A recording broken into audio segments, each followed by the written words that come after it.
Hey guys, here we are again, Mr. Offer. We're in History 1301. Now, we're in Section 4, Part 2 of the French and Indian War. We've kind of talked about a little bit about this was a war, but it was between the French and the English. It was a world war. Now, something I didn't mention is where did this occur at? It's up on that East Coast. It's going to be both in what today is the United States and into Canada. Okay? Uh, Guys, when I teach this face to face, believe it or not, the French and Indian War is about a 3-day lecture. We're trying to do it in 3 sessions. So, one of the things I would always encourage you is you always see me looking. I have a PowerPoint, so always go over your PowerPoint, guys. We're going to talk about a couple of the people that we will know in history that participated in this. The first is George Washington. Washington was a young guy. He served basically under one of the colonies, the militias that served with the British, and he served in the French and Indian War. Now, the thing that's very important to remember about Washington is, guys, and I always tell my students, as young people, we always make mistakes, and we think, oh, well, we've made this mistake, and we're going to be defined by this mistake. There is nobody in history I know of that goofed up more than George Washington. I mean, poor George could have been on Dumb and Dumber French and Indian series. I mean, he is always messing up. He is always getting people killed around him. It was a miracle that he lived through this. He will be involved in, there was a guy named General Braddock that brings over the first time General Braddock, the first time that the British will fight the American Indian, Washington will be serving under this general. They're almost all wiped out. Braddock is killed. Washington in several of these battles will have bullet holes all through his coat. Guys, Washington over and over and over, he makes mistakes. The thing about George was kind of interesting. First of all, he had no formal training.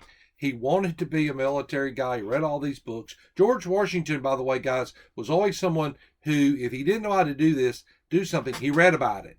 He read books on how to be a military guy, even read books on how to be a gentleman, how to talk to women. So he was one of these guys. He was a self-educator type guy, but he did not have a lot of formal college. He didn't go to a big college. He didn't have, not like Thomas Jefferson and Madison and those guys. Those guys actually had gone to formal colleges. Poor George didn't. He will be involved in this. And you will see time and time again, he either gets his guys killed, he ends up having to surrender his units. He is not a great military commander in the French and Indian War.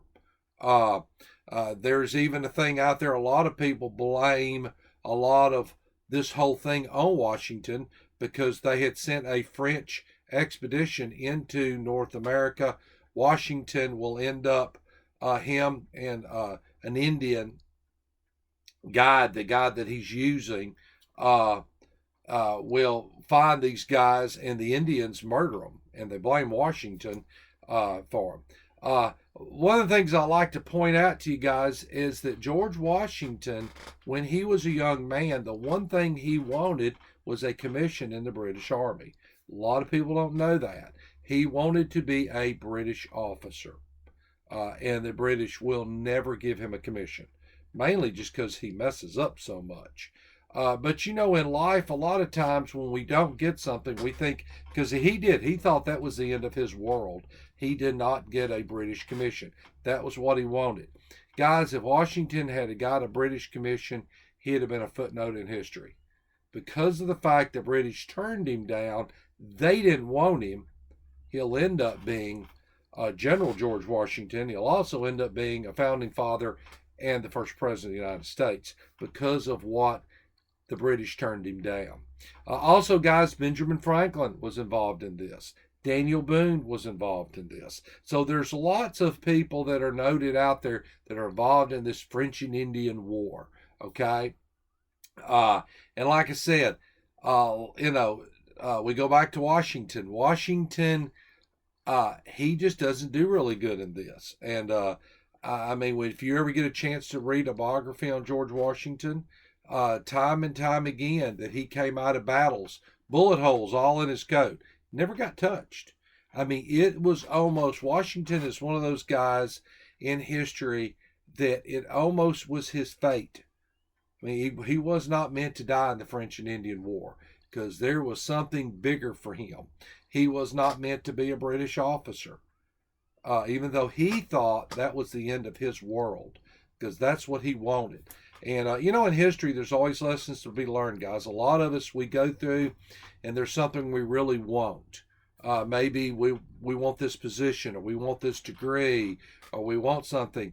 And no matter how hard we try, because Washington really tried hard to get a British commission. He really, really, really tried hard. But no matter how hard he tried, it wasn't going to happen. He did not become a British officer. That was the best thing that ever happened to him, guys, that the British turned him down. That's kind of a little lesson in history. We may be going through something right now that we really think this is what we want.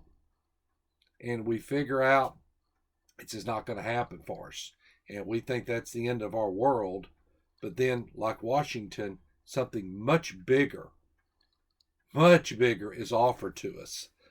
I think there's a song, Unanswered Prayers, or something like that. But anyway, now we're going to come back for our last session. And I wanted to kind of talk to you a little bit about Washington, Daniel Boone, Benjamin Franklin, those guys that were involved in this. Our last section, we're going to kind of wrap up this French and Indian War.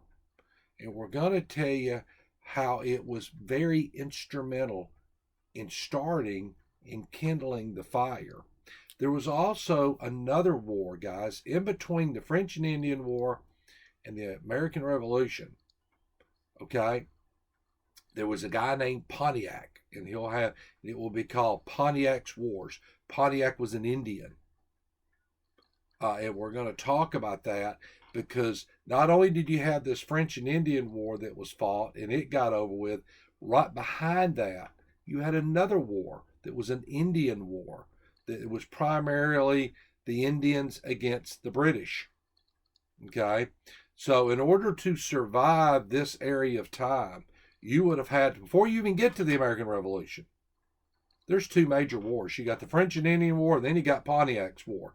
And I'm trying to paint the picture, guys. These people who fought in the American Revolution, this was not their first rodeo. A lot of these guys had fought in the French and Indian War, and they survived that. Then they fought against the Indians in Pontiac's War, and they survived that only to fight in the big one, the American Revolution. So you kind of figure that out. There was a lot of going on just to stay alive, guys, in this time.